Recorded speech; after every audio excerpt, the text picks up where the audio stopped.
आज हम सीखने वाले हैं प्लस माइनस वाले चिन्हों वाले सवालों को हम कैसे हल करते हैं। जैसे उससे पहले सीखते हैं कि प्लस माइनस को गुणा करने पर क्या होता है।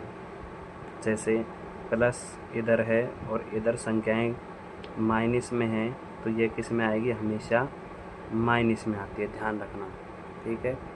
जैसे इधर माइनस है और इधर प्लस है, तो ये गुणा होकर हमेशा माइनस हो जाती है। और अगर सेम चिन्हों, जैसे इधर भी माइनस है और इधर भी माइनस है, इन्हें तब हम गुणा करते हैं तो ये संख्याएं हमेशा प्लस में आती है, ठीक है।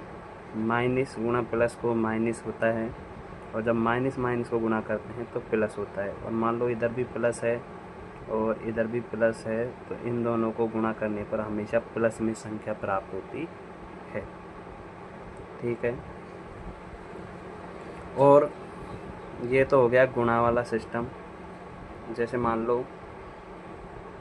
और इधर प्लस में प्लस के 15 होते हैं और इधर माइनस मान लो 10 हैं, तो हमेशा वो संख्या बचती है जो ज़्यादा हो, ठीक है। जैसे प्लस में यहाँ पर ज़्यादा हैं, माइनस के 10 कम होते हैं, तो क्या बचेगा, प्लस का 5 बचता है, ठीक है।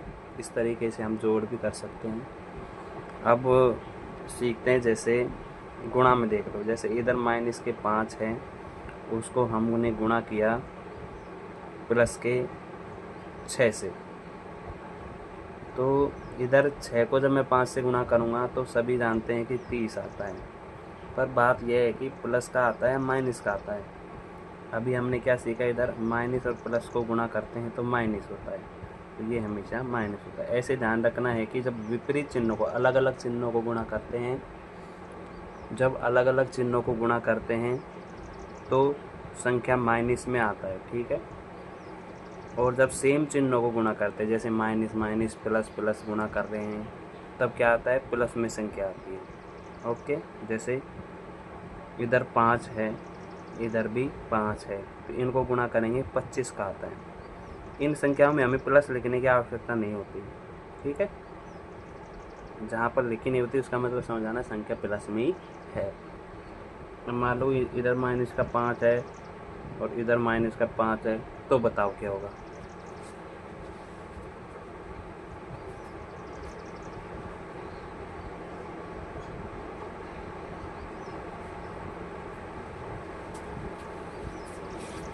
इसका उत्तर भी क्या होगा, 25 ही उत्तर आएगा। क्या आएगा, 25 ही उत्तर आएगा, क्योंकि माइनस माइनस प्लस हो जाता है ना, तो प्लस के 25 ही उत्तर आते हैं, ओके।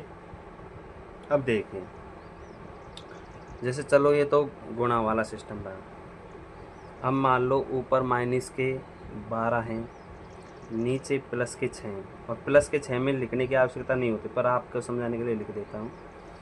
6 का सीधा सीधा भाग दिया, 6 दूनी 12, 12 हो गया। अब बात ये आती है कि ये माइनस का हो गया प्लस का, तो ये हमेशा माइनस का होगा, क्योंकि एक संख्या माइनस में, जब दोनों में से कोई एक संख्या माइनस में हो तो माइनस में उत्तर आता है। अब मान लो ऊपर भी माइनस का 12 था और नीचे माइनस का 6 है, तो ये 6 दूनी तो 12 ही होगा, पर ये हमेशा प्लस में आता है, क्योंकि ये माइनस माइनस कट जाता है, ठीक है।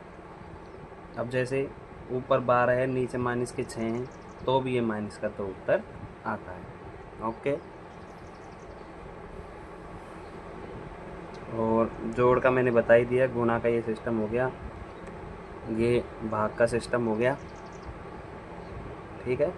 अब माइनस का देख लो। जैसे इधर 15 है और इधर माइनस करने हैं माइनस के 10, अब ये जुड़ जाता है। जैसे ये माइनस माइनस, यहाँ पे गुणा का सिस्टम होता है कि भाई ये गुणा है, ब्रैकेट से बाहर माइनस माइनस से गुणा होगा जब प्लस हो जाता है, और ये 10 ऐसे जैसे, और इसमें 15 जोड़ेंगे, 15 या 10 जोड़ेंगे जब 25 उत्तर आ जाता है। ऐसे करने होते हैं, ठीक है। जब आप लोग ऐसे प्रश्नों पर थोड़ा सा वो करोगे, प्रैक्टिस करोगे, तो आपको अच्छे तरीके से समझ में आ जाएगा। तो थैंक यू, आई होप ये चीज़ आप लोगों को समझ में आई होगी कैसे करते हैं ऐसे सवालों को। Thank you.